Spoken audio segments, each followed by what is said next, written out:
Previously on Drip. Here you go, guys. I got the PKBM, or the Platinum King Balloon Molly fish.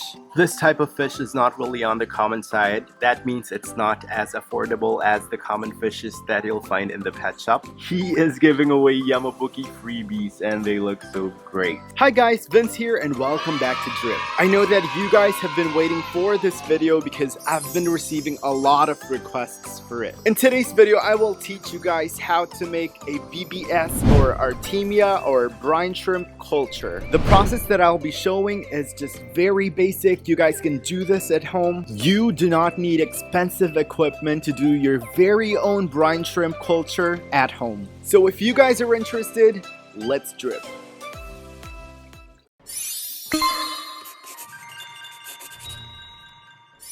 We are now here at the backyard of Drip by VNCI, wherein I have my cement pond right here. It's full of ambulia and I also have some goldfishes right there. I have here my trapons. Half of the top part is not working. I will be changing that soon. And of course, I have here my baby brine shrimp or Artemia culture. I have two different types and now I will be explaining that to you guys in details. The first type of brine shrimp culture that I have right here is the one with the aerator or air pump. I placed this culture on a 5-gallon tank. It's connected with an air hose right here, and the air pump is right there connected to a power source. Now on the other hand, the other type of Artemia culture or BBS culture that I have right here is the non-aerator or the non-air pump Artemia culture. This one has literally nothing, just the bucket, the salt water, and the baby brine shrimps. That's it. The first thing that I have to decide on upon doing the brine shrimp culture is to decide whether you're going with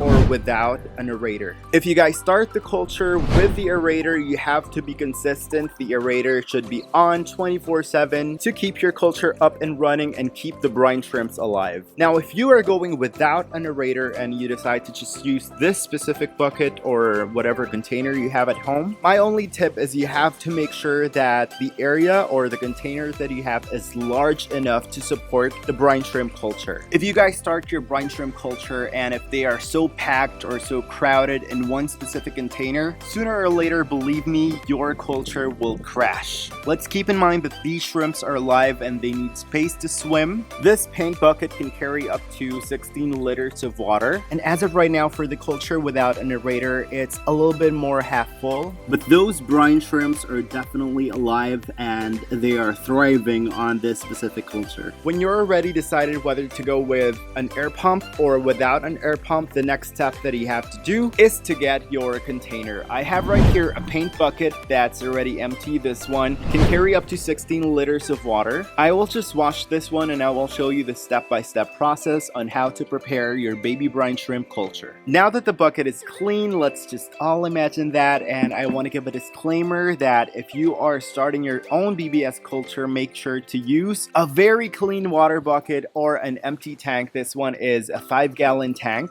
This water bucket used to have paint on it. Yeah, I know I'm not supposed to use this one, but this is just for demonstration purposes. Use a container without any chemicals on it. Step 3 on making the brine shrimp culture is to prepare the water. Now, how do we make sure that we have the proper water salinity for this baby brine shrimp culture? Since eventually we will be adding the water from the BBS hatchery, you might as well just use the BBS hatchery as your measuring cup. Now, the 4 things that you need to have are the BBS hatchery that you are currently using. You specifically need rock salt. We cannot use iodized salt or any other type of salt. You need just aquarium salt or rock salt. Next up, we need baking soda. Again, let's all be specific. Please do not use baking powder because that's totally different from baking soda. I got this one from Mercury Drugstore for only 25 pesos. And last thing that you need is tap water. Yes, just the regular tap water would do. So now let's see how many liters of water we need to fill up this container. Maybe we're just gonna fill it slightly up to a half. So I usually put my water level for the BBS hatchery up to this much of water. So we're just gonna pour this one. That is already 1 count, so let's make another one. Now it's 2 counts.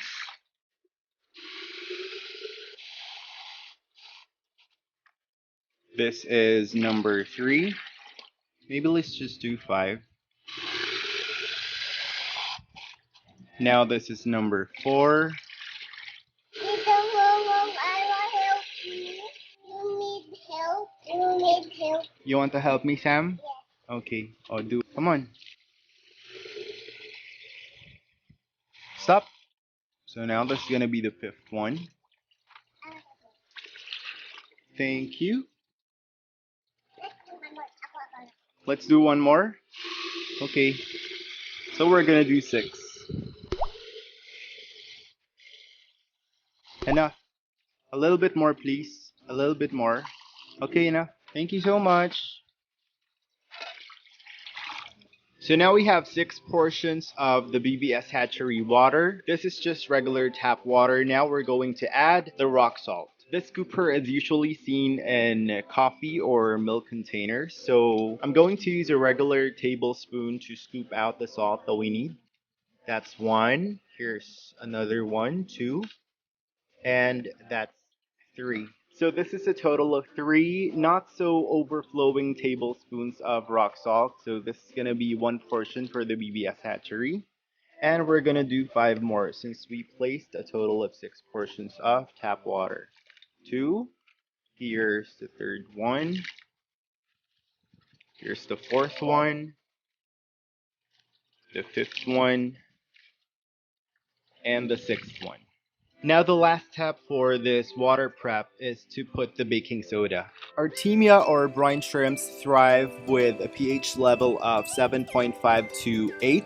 Now the mixture of the tap water plus the rock salt makes the water a little bit acidic. So that is the reason why we need to put baking soda into our solution to neutralize the acidity of the water that we have. So again, I'm using a regular tablespoon and we are going to get some baking soda. This is 1 portion of the baking soda that I use for the BBS hatchery. So we're gonna add this to the solution. That's 1. Here's 2, 3.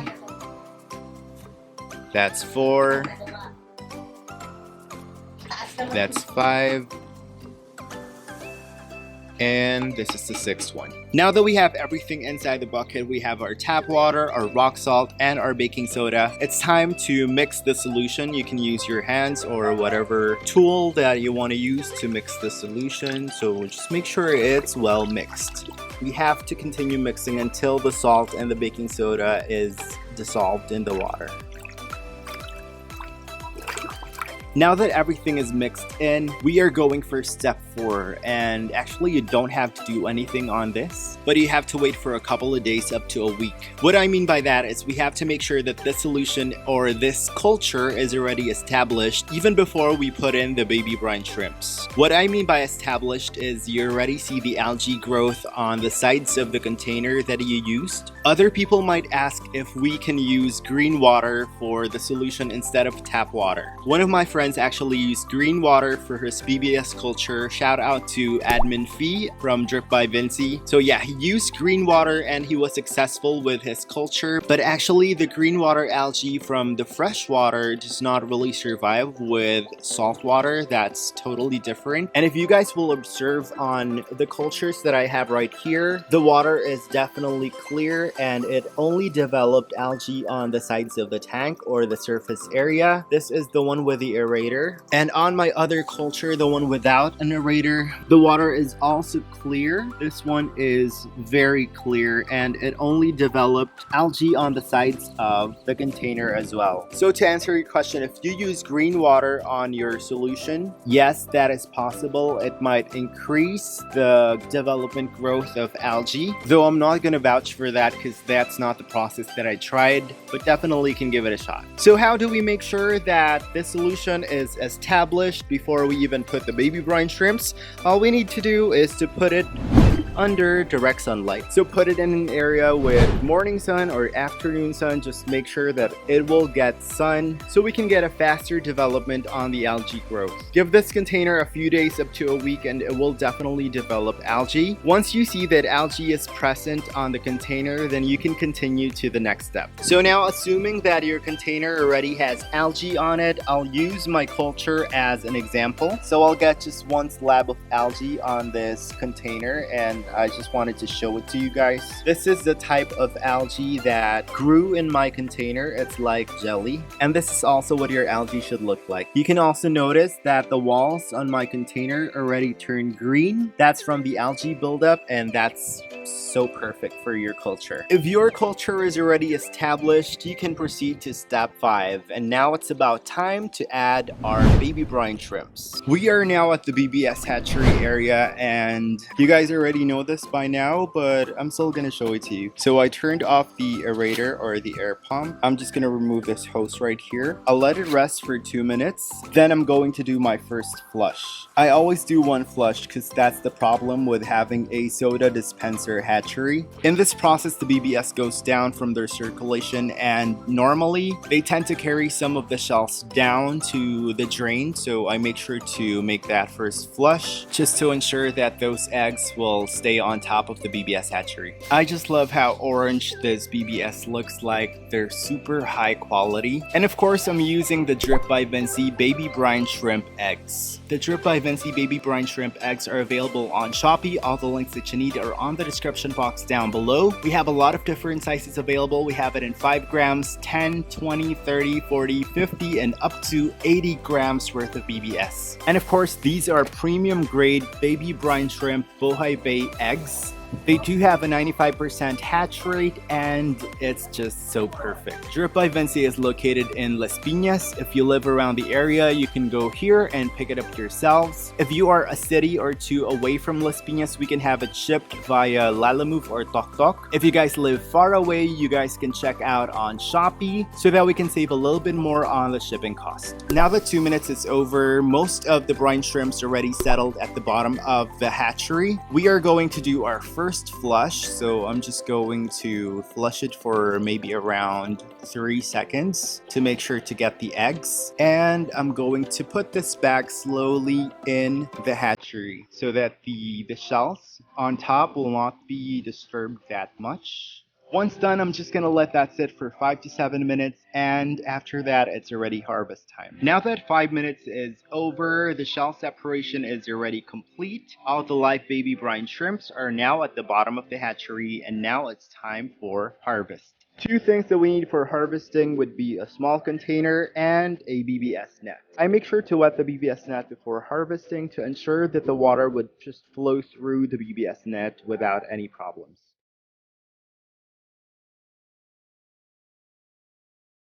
Now that I have my first set of BBS, this is not yet complete because there's still BBS inside the hatchery, but I'm going to transfer this to another container, and I'm going to wash this one with fresh water to remove any residues of the salt.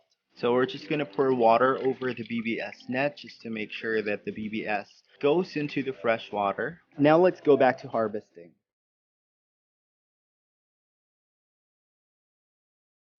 I'm just going to do the same process on this batch. Wash it with fresh water and I'll get back to you. Now that we are done harvesting the BBS, this is what I got from the BBS hatchery. Those brine shrimps are just looking so healthy. They look so alive. They are so fine, and they're just so perfect for the BBS culture that we're making. Going back to the water from the hatchery, I'll just make sure to harvest everything that's left on this BBS hatchery without getting the shells on top of the hatchery. So let's just fully drain the BBS hatchery as much as we could.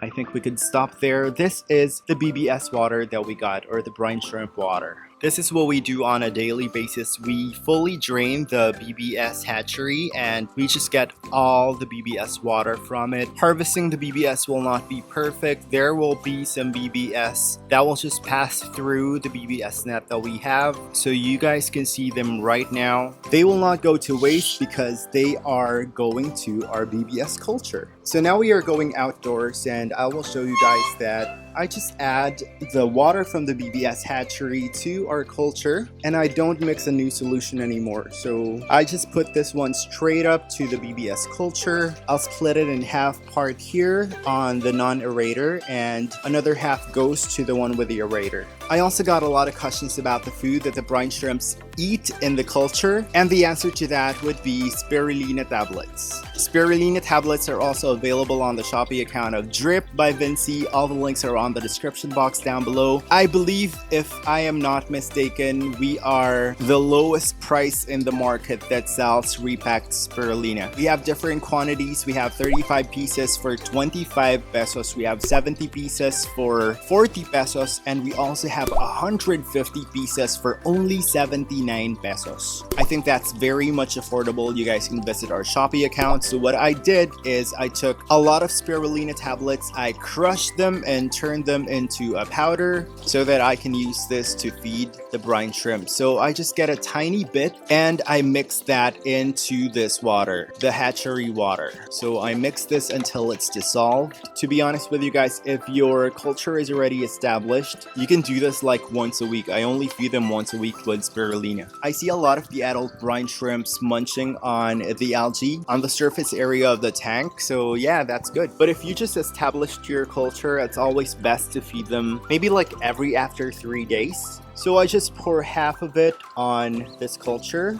and the other half on this culture, and we're good to go. Just to give you a heads up, you guys might have a little bit of a hard time with the first few batches of baby brine shrimps. Let's say you just put your first batch on the established culture and after a few days you see all of them dead. Just want to let you know that that's perfectly normal. They're not going to survive that instant. It may take you up to 3 to 4 batches for you to be able to see some brine shrimp swimming in your culture. One piece of advice is just leave your culture be. You can check it out every day to see if there are baby brine shrimp swimming in the culture. Of course, at first you will see just some baby brine shrimps. After a few days up to a week, you will see some of the juveniles swimming around, and sooner or later you're gonna have breeders. Again, like what I said, there's a chance that you might not succeed on the first few batches of brine shrimps, but please do not throw that entire culture away. Just keep adding and keep adding. When you harvest baby brine shrimp eggs, just fully drain the entire hatchery and put that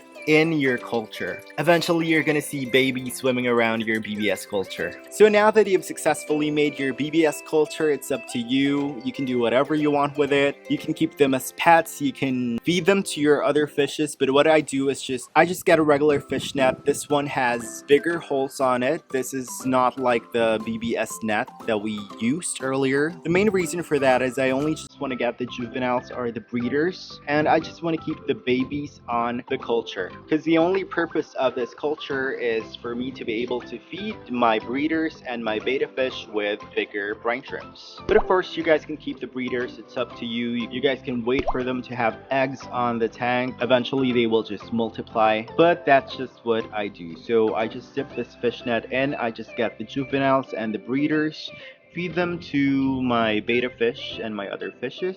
I let the babies grow out first so I can have more juveniles in the future. So I just got this much. This is already enough, or even more than enough. I'm gonna go inside, I'm gonna feed the beta fish, and I'm also gonna feed the other breeders, the other guppy breeders that we have right here on Drip. So we're just gonna put the adult brine shrimps on this beta fish and see how he munches them out.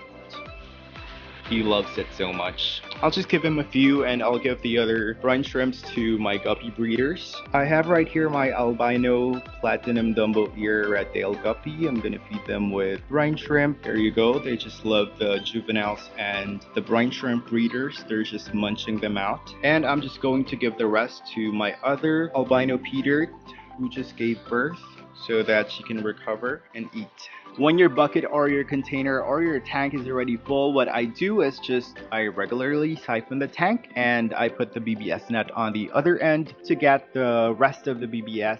And I just leave it half full so that there's room for new BBS water to go inside. So I just refill this every time we hatch the baby brine shrimps. As you saw earlier, I always fully drain the water and I put them on this culture. And that, my friends, is how I do the baby brine shrimp or the Artemia culture here at Drip by VNCI. If you guys have any other questions, please comment below. I will do my absolute best to answer all of your questions, but sometimes we're just quite too busy, but I will definitely answer those questions for you. Please do make sure to check our SHOPEE account. All the links are on the description box down below. Before we even go, I'd like to give a special shout out to one of my good friends, Jan Daryl. Shout out to you. Please take care there in Dubai. Stay safe and God bless. I also want to give a shout out to all the Drip members out there. If you guys are interested in joining the Drip community, all the links of the pages are on the description box down below. We also have a new merch, which I'm going to pop on the screen right now. If you were interested, that's also available via SHOPEE. Thank you so much for supporting Drip. I just really hope that you learned something new every time you watch